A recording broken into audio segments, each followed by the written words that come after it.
Bonjour, on se retrouve aujourd'hui pour parler d'un magnifique 1911 fabriqué par Colt, le Colt Ace Service Model.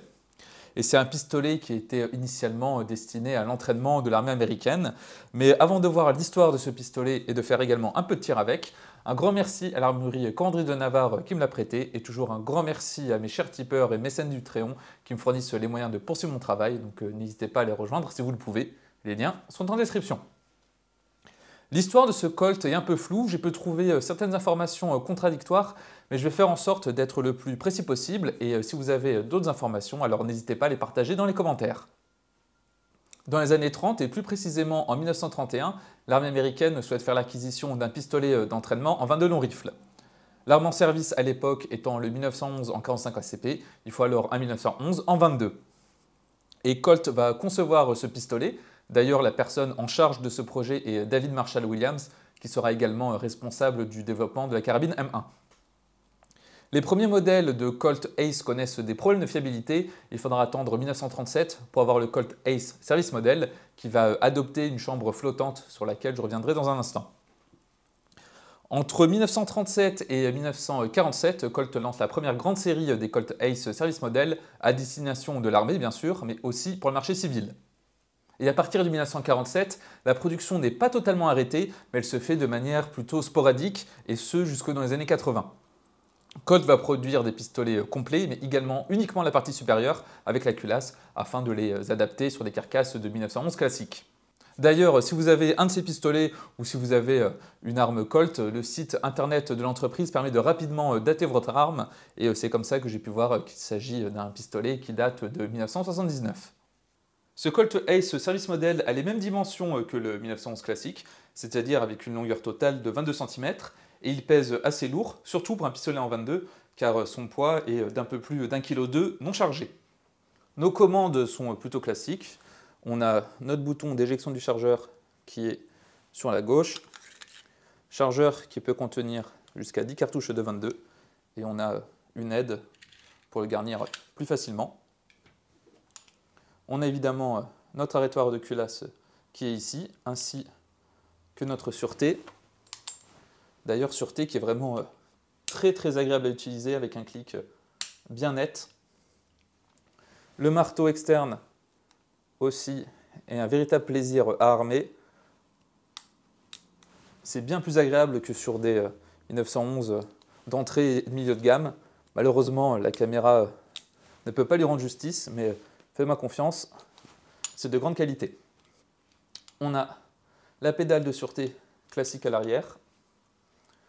Et sur le côté droit, on n'a pas grand-chose, si ce n'est l'extension de l'arrêtoir qui va nous servir au démontage que l'on va voir bientôt. Sur ce modèle-là, on a des organes de visée assez simples et ils sont réglables. On a un guidon qui est bien net et une hausse en créneau à l'arrière. Et quand je manipule la culasse, on peut voir la chambre flottante ici qui peut se déplacer également. Et je reviendrai dans les détails dans quelques instants. Sur ce modèle-là, on a des poignées de la marque Pachmayr et c'est vraiment très confortable, si ce n'est peut-être un peu trop épaisse pour ma morphologie, car de temps en temps j'ai un peu de mal à accéder à l'arrêtoir avec mon pouce. On peut remarquer enfin que sur ces pistolets, le numéro de série commence par les lettres SM, SM pour Service Model. C'est parti pour essayer ce Colt Ace Service Model. Comme j'ai pu le dire dans la vidéo, on a une chambre flottante et j'avais vu des infos qui disaient que ça permettait d'augmenter le recul pour simuler une arme à percussion centrale. Je suis assez dubitatif, c'est pas la première fois que je tire avec, mais j'ai pris à côté de moi un Ruger Mark II qui pèse à peu près le même poids, à 100 grammes près, parce que la chambre flottante, je pense qu'elle est plus là pour faire fonctionner correctement le pistolet et non pas pour simuler une arme d'un calibre supérieur.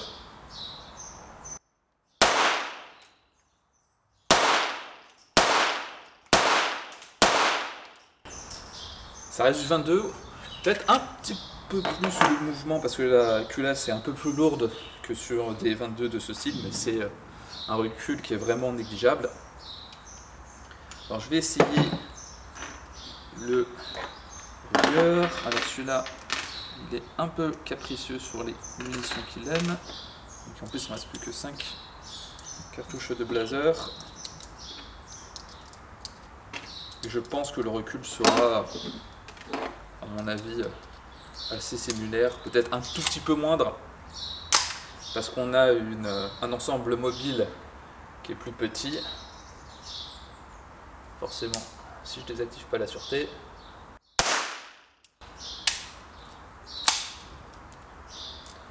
même la blazerie on n'a plus envie. En tout cas, non, le recul c'est assez similaire.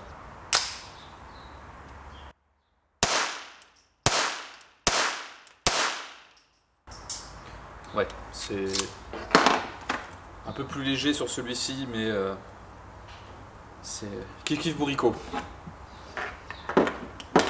Par contre, ce qui est très agréable sur ce 1911, c'est la qualité de fabrication en fait, qui à la caméra, bon évidemment je peux pas retranscrire ça, si ce n'est la finition, comme vous avez pu le voir, elle est assez jolie. Et quand on manipule la culasse, c'est vraiment extrêmement agréable. La sûreté, elle fait un clic qui est souvent les 1911 entre guillemets d'entrée milieu de gamme. La sûreté, il y a un peu de jeu, c'est pas très net quand on l'active, quand on la désactive, mais là par contre c'est parfait. Sans oublier la détente qui est presque parfaite, je trouve. Elle est super nette, le reset arrive quasiment de manière instantanée. C'est un véritable plaisir.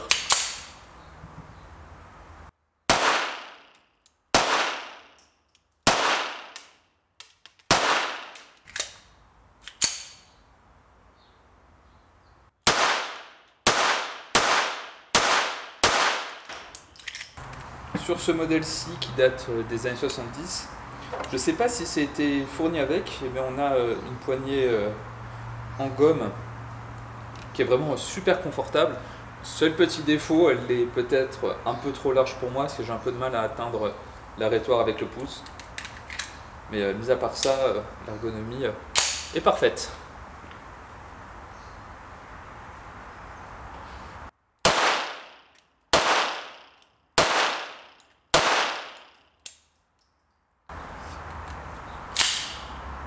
Pour info, je tire avec un mix de plein de trucs différents. Là, c'est de la Geco qui doit dater d'avoir 10-15 ans, la cartouche. Mais le seul souci que j'ai eu, c'est quand vraiment l'arme était très sale. Alors, je remets des cartouches un peu plus modernes. Oui, à l'époque, la boîte ne coûtait que 3 €. Donc, ce qui veut dire en fait que le mécanisme qui est un peu différent par rapport à d'autres 22, il fait plutôt bien son job. Et c'est assez agréable d'avoir un vrai 1911 qui pèse vraiment de son poids, mais qui est en 22.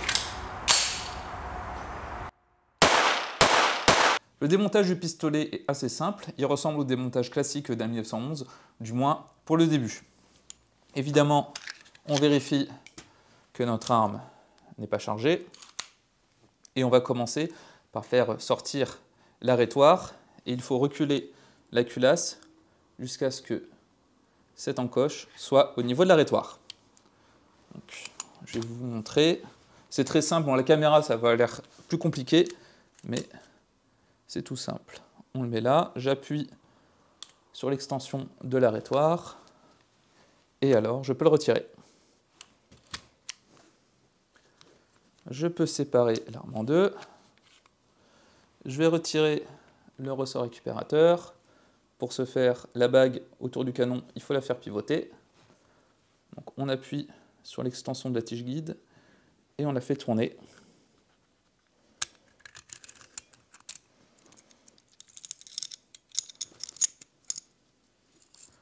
voici l'extension qui maintenant en ressort. On a le ressort récupérateur et la petite tige guide. Et là, les choses vont se faire de manière un peu différente. Je vais faire sortir le canon, sauf que je n'ai pas de biellette. Donc je fais tourner la bague de l'autre côté.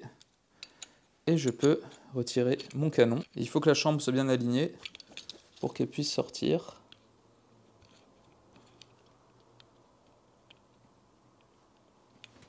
Alors, hop.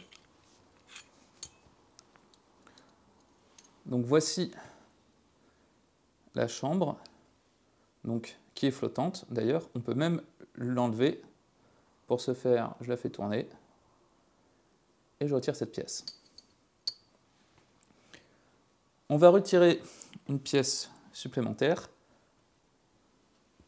que l'on peut voir ici, qui va être en fait notre éjecteur. Et cette pièce-là est typique de ce Colt en 22. Le remontage n'est pas bien compliqué. Je vais reformer ma chambre, je la mets dedans et je la fais tourner. Et il ne faut pas oublier de mettre l'éjecteur qui va s'indexer avec cette encoche. Et au niveau de la culasse, il y a un rail dans lequel il va se déplacer.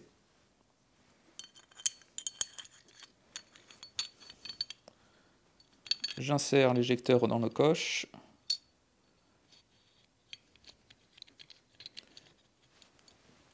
Ici, on peut voir le rail dans lequel il va se déplacer à l'intérieur.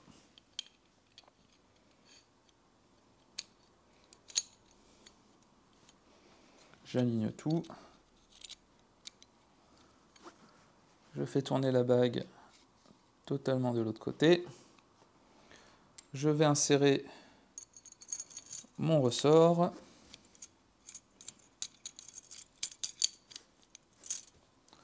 Je remets l'extension ici. Je remets sous tension et je referme.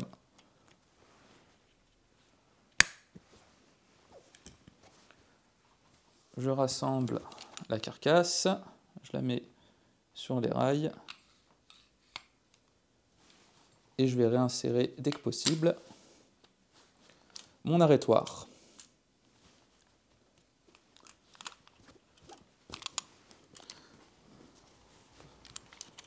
Et alors il y a juste une petite subtilité, je ne sais pas si c'est uniquement sur ce modèle-ci ou si sur l'ensemble des Colt Ace c'est pareil. C'est que pour insérer l'arrêtoir, il faut faire pression sur cette petite goupille. Sur certains 1911, il suffit juste de légèrement appuyer, il va rentrer à l'intérieur.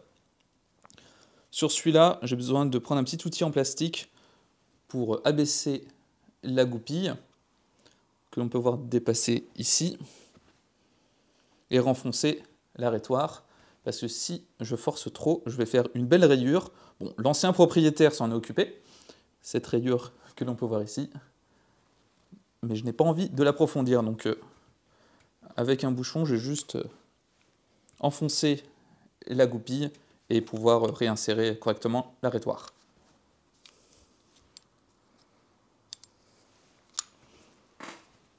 Donc c'est bien aligné, et là je peux tout simplement l'enfoncer. Il est bien enfoncé, on peut voir qu'il dépasse sur la droite, et on vérifie que tout fonctionne. Toutes les sûretés sont désactivées.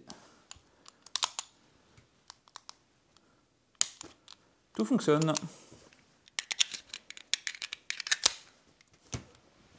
Les Colt Ace Service Model ne sont pas les pistolets de chez Colt les plus connus, mais ils sont vraiment magnifiques et ça a vraiment été une expérience très agréable et toutes les personnes qui l'ont essayé l'ont apprécié. Donc si vous avez l'occasion d'en trouver un, foncez, même s'il coûte un peu cher. J'ai pu lire que ces armes étaient un peu difficiles à faire fonctionner en fonction des marques de munitions. De mon côté, j'ai eu qu'un seul incident de tir et c'était quand le pistolet commençait vraiment à être sale. Et j'ai tiré avec de la Geco, de la Blaser, de la Winchester et des 22 en vrac avec plein de marques différentes. Et j'ai pas rencontré de réels problèmes. En tout cas, j'espère que cette vidéo vous a permis d'en savoir plus, voire de découvrir ce Colt Ace Service Model. Je vous invite comme d'habitude à vous abonner à la chaîne si ce n'est pas déjà fait. Et si vous le pouvez, à rejoindre le Tipeee en description. Sur ce, on se dit à bientôt pour une prochaine vidéo.